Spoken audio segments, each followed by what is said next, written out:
Hello, everyone. Welcome to the Phillip Siddiq Show. There's a film that came out a while back, but I was not, quote, mature enough to see it or understand it. You weren't ready. I wasn't ready.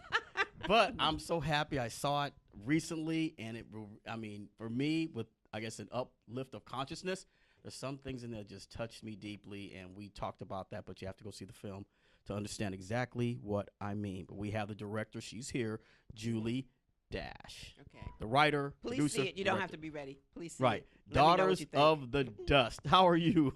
I'm fine. Thank you. My Mr. pleasure. Siddiq. Okay, tell us back when you were getting started in filmmaking, and how did this particular project come into being? Oh, wow. Well, I've always been a big fan of foreign films. The Russian foreign So films, the Japanese foreign films. Especially when and they're of course- subtitled. Yeah, and that, I love and as those. well as the Panther Pacelli series done by Satyajit Ray, the Indian foreign films. So I was saying, well, gee, I would love to see a film about our history, the Gullah Geechee history in Low Country, South Carolina, that is so authentic and dense with cultural references that perhaps it appears as if it's a foreign film.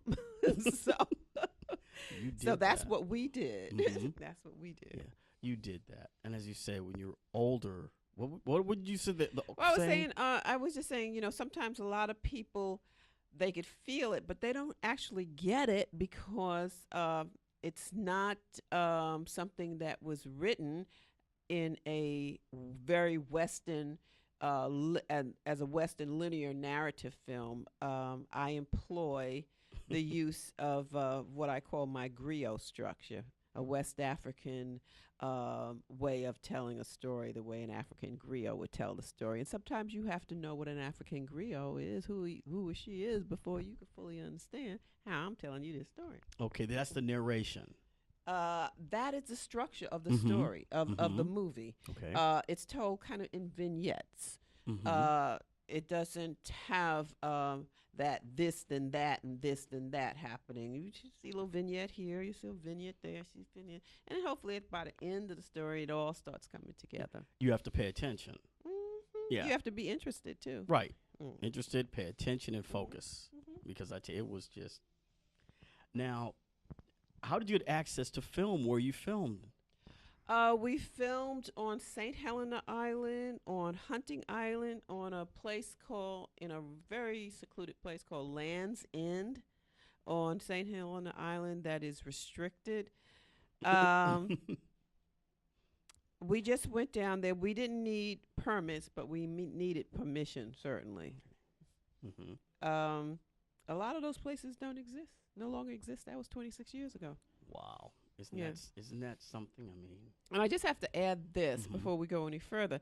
yes. When we went down there and we were in pre-production, I had a visitor at the production office, and it was Gloria Naylor, the novelist, the writer. And we were all like, oh, my God, it's Gloria Naylor in the lobby. So we went down to meet Gloria, and she had just purchased a home on St. Helena Island. And she heard about the film production, and she wanted to learn about film production. So I said, sure, you could come anytime you want and visit us.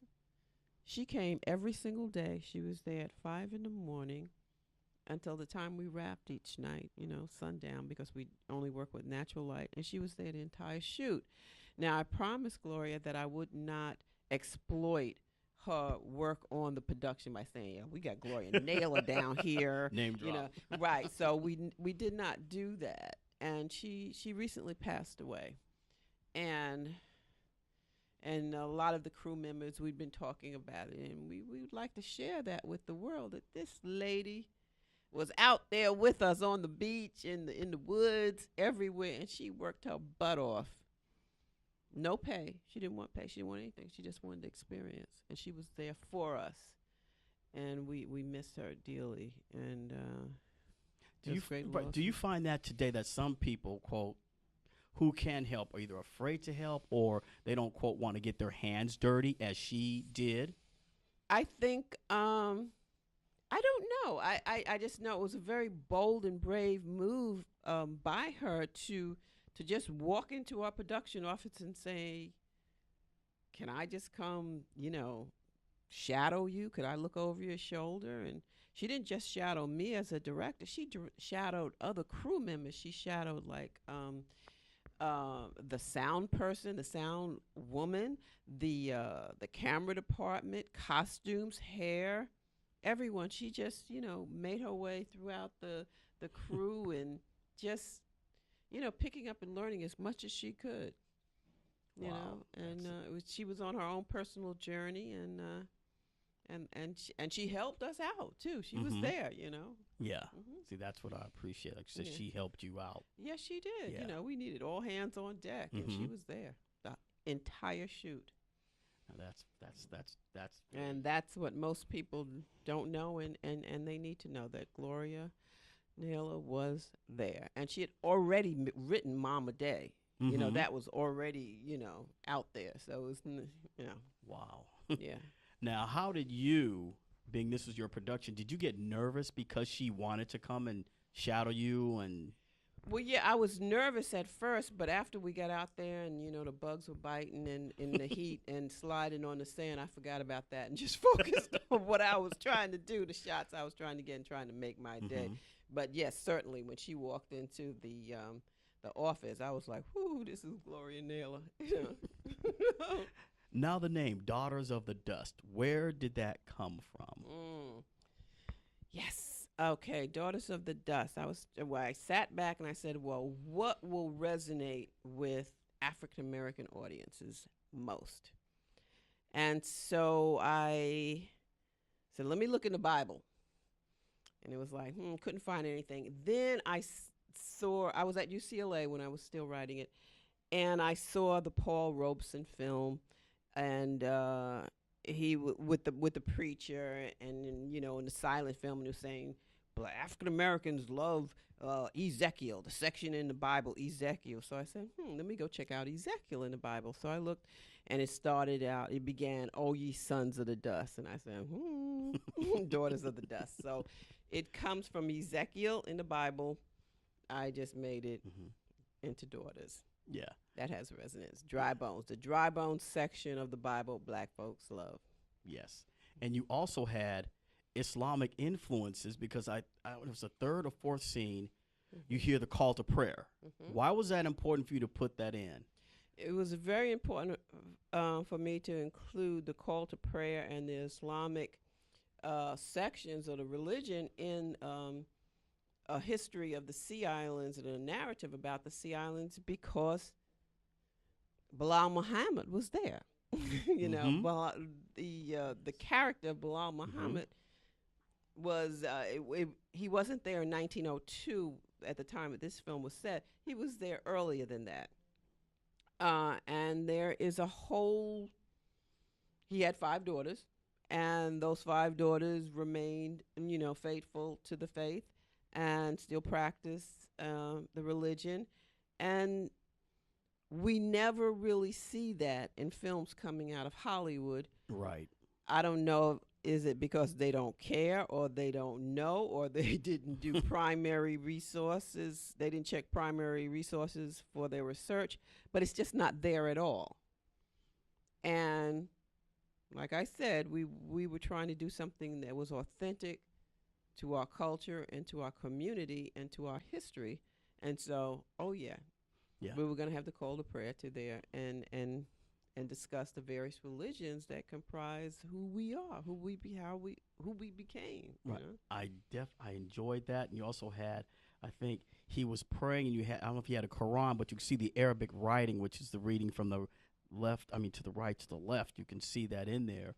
And it's like you had the 3, quote, pillars in the, quote, black community. You had Christianity, Islam, and then you had the other religion where I think the older lady, great Nana Pazant. Nana Pazant. Yeah, we are comprised of a combination of syncretic religions. Christianity, both Catholicism and Protestant, Baptist, Islam, and even more ancient Yes. Even more ancient with Ogun and Oshun and the West African deities of our ancestors.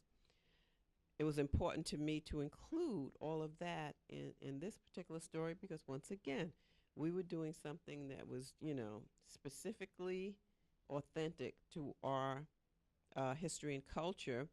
And to leave it out would be, like, falling into the trap of the old tropes that you could see on your cable station or in your from a Hollywood movie. Yes, you and can. why do that when we have wonderful stories to be told? There are many, many other stories to be told out there too that comprise all of these elements. All right. Now talk about another character, Yellow Mary. Okay. Talk to us a little bit about Yellow Mary. Well, Yellow Mary's character was designed to address women, African American women who lived from independent means. To have money of your own, to travel, to be a woman of independent means. Usually, you were a prostitute. And where else were you going to get money? You're not a farmer. You're not a vendor or whatever. Women could not do those things at that time. But what they could do would be, you can be a sex worker. Since time began, there were sex workers. So in creating that Yellow Mary character, who's taunted because of her complexion, that we have a tendency as a people to call people outside of their name. So she was a little bit lighter than everybody, so everybody's calling her yellow. So I have her come back, return home with someone who's even yellower than her. So what does that mean? Yes. And they say Yellow Mary, and then That's you look right. at this one, and it's just like, well, she's really yellow. So to make you think about things without it being said. Right. That don't call people out of their names. Yeah. Especially color struck. That's what we call color struck. Exactly. So calling this person Red Pete and Yellow Mary and Old Green Joe. Yeah. Come on. Yeah. I like that because you had also the different hues and colors of beauty. Yes. From coal all the way up to, I was like, this is just so beautiful. That was on purpose, I'm sure. Everything is on purpose and designed to create conversation about and further dialogue and further research and study. I don't have the answers to all of these issues and events and elements and peculiarities of our culture.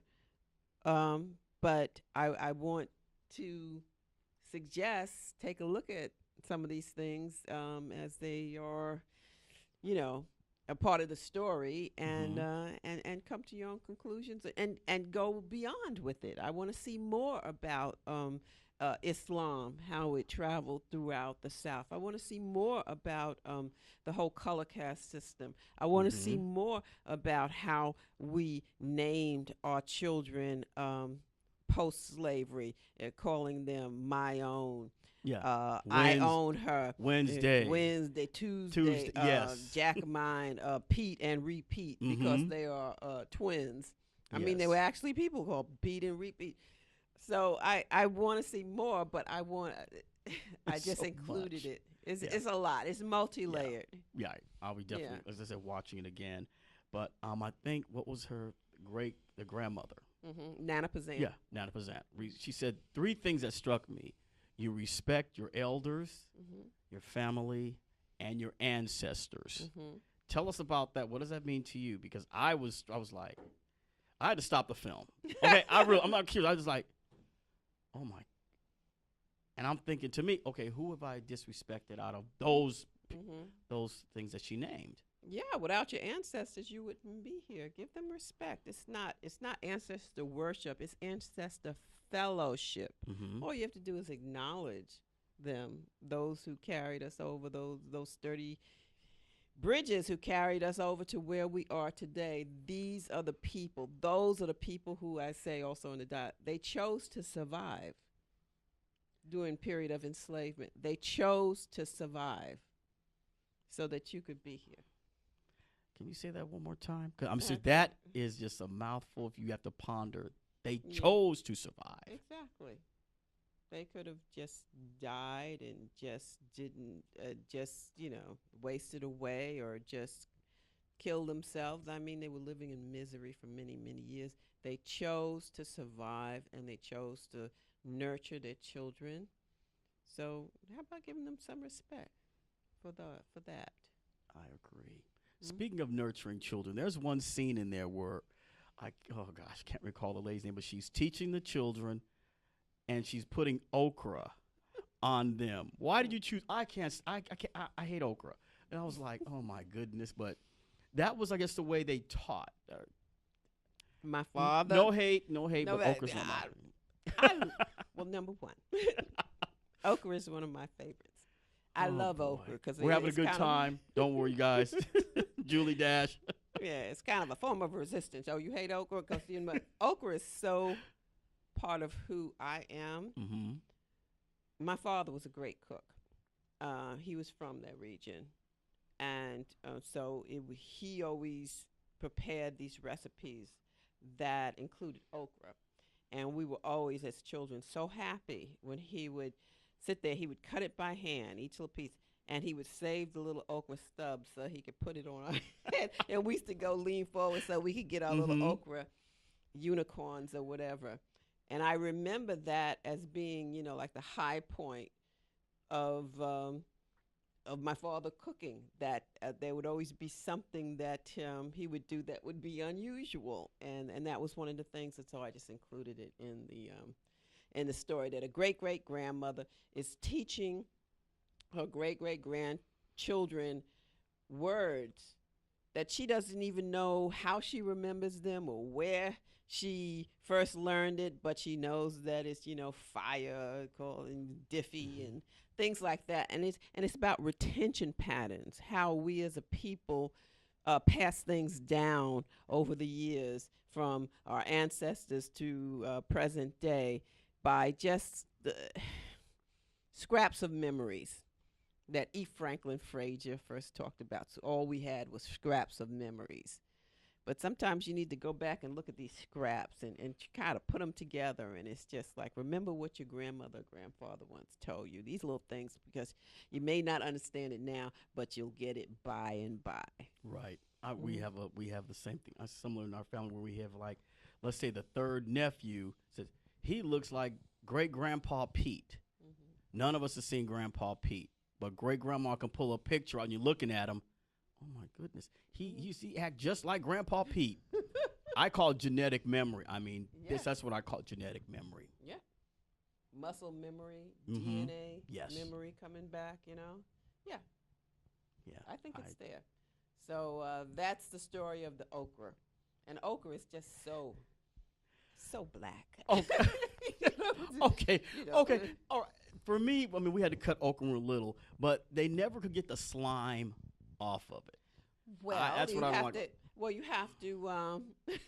You could work with it. Okay. The viscosity. You work with the viscosity. A little tomato. That's why okra is usually, mixed with tomato sauce and something, because the acid cuts the. I don't want to call it slime. Cuts the viscosity. Okay. These big words, viscosity. Okay, I just say slime, but so that's how they. Okay, because but it's also very. You can use it as glue. It'll stick right to you. I never thought of that. I saw the film. Yeah, you could use it on Halloween. Those little things. Yeah. Now, the one daughter had a relationship with, one of the Indian Native American tribes that were there. Mm-hmm. Well, that having St. Julian last child, as I named him, there was my homage to the indigenous people from that region when the land was called Chicora, the Sea Islands of the South. And those of the Cherokee Nation had already been marched to Oklahoma. That's the Trail of Tears, where most of them died in the march. But I'm saying, by having this young man still present, was that his family, who was one of the ones who ran into the swamps and said, I'm not going. You're not marching me anywhere. We're going to hang out in the swamps. We're going to be a maroon community, and I'm just going to be here. So his character is recognizing the thousands of people who lived there prior to the African American community and prior to the white community coming there. And so, of course, have a little romance there too. It is. I mean, it is done so well, and that scene we're talking about, as I said, it just stopped me. It really did. It just stopped me and just kind of like, oh my goodness. Well, we're always talking about and reading about how so many enslaved people ran away and became absorbed by Native American communities, like during the Seminole Wars in Florida. And so, of course, this is 1902. It's a post-slavery date, but I had never really seen this idea depicted in film, where you have Native Americans interacting with African Americans in the Low Country. So I decided to have a romance, and I decided to have a young lady ride off into the sunset with her lover, because you don't see that. We are not afforded that idea of riding off into the sunset, but not escaping, but riding off with your lover. Right. So, and the way it's done, I'd say it's heartbreaking. It is hard. I mean, because for me, because her name is I Own Her, and her mother is yelling, "I come back, I own her." And stop it! You're getting me all worked up again. It was so sweet. I mean, it was like, oh my goodness, Okay, moving right along before I do. Okay, Eboo Landing. Tell us about that. Is that where they brought the Eboos to break them? Eboo Landing is kind of a story that travels along the Atlantic coast. There's a site on St. Simon's Island in Georgia, off the coast of the Georgia coast, that says that's Eboo Landing. There are other sites all up and down the Low Country, and people say, no, the myth is it happened really here. I first read about Eboo Landing when I was researching the project, and I came upon an article written in the New Yorker magazine, written in the early 1800s, about a ship called the Wanderer that came to rest at a certain site, and when the enslaved people were led off the boat in shackles with their children, shackled with them. They weren't their children; they were just children. That they turned around and walked back into the water and drowned themselves. And apparently, as the story goes, the ship's captain and the crew, all Europeans, had never seen anything like that, and that's why they wrote about it in the New Yorker magazine. Now, there have been certain from that event, wherever it took place along the coast, there have been stories written about the Eboos who flew home, got off the ship, and then turned around and flew home, or the Eboos who got off the ships and turned around and walked on top of the water to home. So the story of Eboo Landing has gotten all the way back to West Africa. People know the story of Eboo Landing, where you had a certain group of people shackled in iron who refused to live enslaved, and they walked back in the water to kill themselves, and they did. Wow.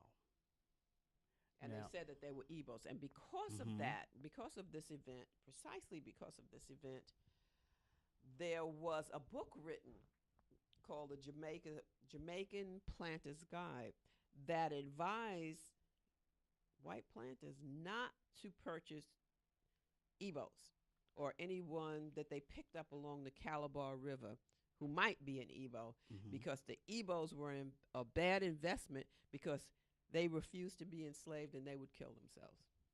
So there's a whole saga that changed the whole course of how individuals were enslaved based upon this Mhm. Eboo Landing event. Wow, that is heavy, heavy, heavy. So I decided to make my family, the Pazant family, live, close to Eboo Landing. Mhm. Wow, Mhm. heavy. Salt water. I want to make sure I say this right because I'm Saltwater Negroes. Okay, yeah, I was in the let me hear that again. Okay. Okay, yes. Saltwater Negroes means someone who was born on the continent of Africa and came across on the Middle Passage, survived the Middle Passage. And so they were a real saltwater Negro. They weren't a Negro that was born in the New World.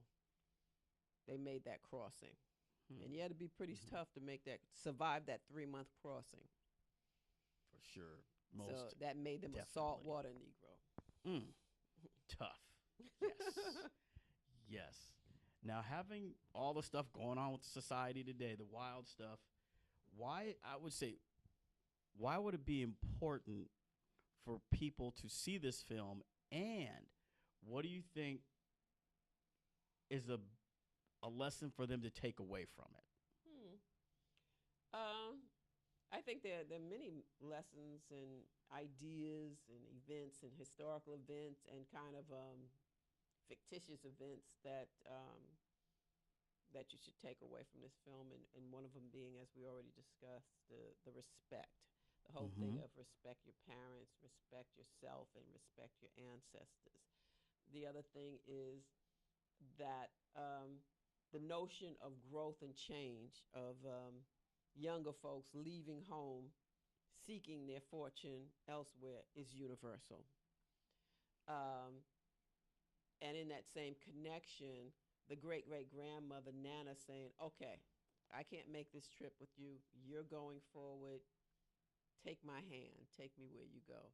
So she makes this talisman that's actually called a hand. I didn't make it up. I got that from the Gullah Geechee folklore. Take my hand. Take me where you go. And the naming of people and how and why people will call certain things. After freedom came, the my own and Iona and the religious aspects of our lives, syncretism of a religion. Those are a few things. It is. I'm serious. I'm so happy I saw it with the mind space I am in now. Because as we're saying, I wouldn't have probably understood too much of anything. But now, as you say, experience, life, I understand it so much better. So much better. Me too. It is. It is. Me too. It's evolving. It's fluid. It's still fluid for me too. Yeah. Clothing. Okay. Yeah. Now, one guy I saw, he was in a Spike Lee movie. One of the actors, I think, he was a photographer. Yes, Mr. Sneed. Yes. I just found his name. Okay. Well, I was like, wait a minute. Wasn't he in he was in She's Gotta Have It. Right, She's Gotta Have It. That's right. That's right. That's right. He was one of Nola's suitors. Yes. Yeah. There's not most of the actors were in independent black films over the years. And like Nana Pazant was in quite a few films by Larry Clark, Haile Gerima, Charles Burnett. In fact, that's where I met her. Same thing with Yellow Mary. She was in the same films of, Haile Gerima, Charles Burnett, and Larry Clark. Trula Hoosier, the silent observer, the very light-skinned woman traveling with Yellow Mary. She was in the films of Charles Lane. Alva Rogers was in Spike Lee's films as well. She was one of the wannabes in School Days. Well, that is a classic. That is a... Okay, we could talk about that. Go ahead. Yeah, but so if you look at the Hagar or Pazant, Casey Moore, she was in Charles Burnett's films and also in I believe Haile Gerima's films. So I was in many ways paying homage to the actors who worked in all of these independent films prior to the making of Daughters of the Dust. And so Daughters of the Dust is just part of a continuum of independent filmmaking from both coasts, Yeah. East and West. Why release it now today? Well, it's been Daughters of the Dust has been playing around the world since 1992. There's not been one year that has passed that I have not, really traveled with it. I changed distributors, and now we're with Cohen Media, the Cohen Media Group, and they restored the print, placed it in the digital space, and said, maybe let's do the film festival circuit with the restoration. And then we started that. We began doing that, and then they said, let's do a theatrical re-release because it's been 26 years. There's a whole new audience out there for it. Yes. And it was like, never thought about that. That's a great idea. Yeah. So Charles Cohen, who who owns the Cohen Group, he's a film aficionado and all of this, and he loves foreign films and he loves independent films, and he just said, let's do this. Good so guy. Yes. Charles Starks. Yes. And there's so much, looking like today, just the hairstyles they were wearing. And they're fighting today on, should I wear my hair like this or I'll get fired from work? Mm-hmm. You have so many different aspects that are relevant today. Yeah, and they were relevant 26 years ago. Mm-hmm. And guess what? Those hairstyles are ancient hairstyles. Right. It's nothing new. Okay. Yeah. Oh, peekaboo, she's in the corner there. All right, Karen, you're on camera. Karen, thanks. We got to wrap the interview up, you guys. Julie Dash, Daughters of the Dust. She's been our very special guest about this film. I cannot say enough about it,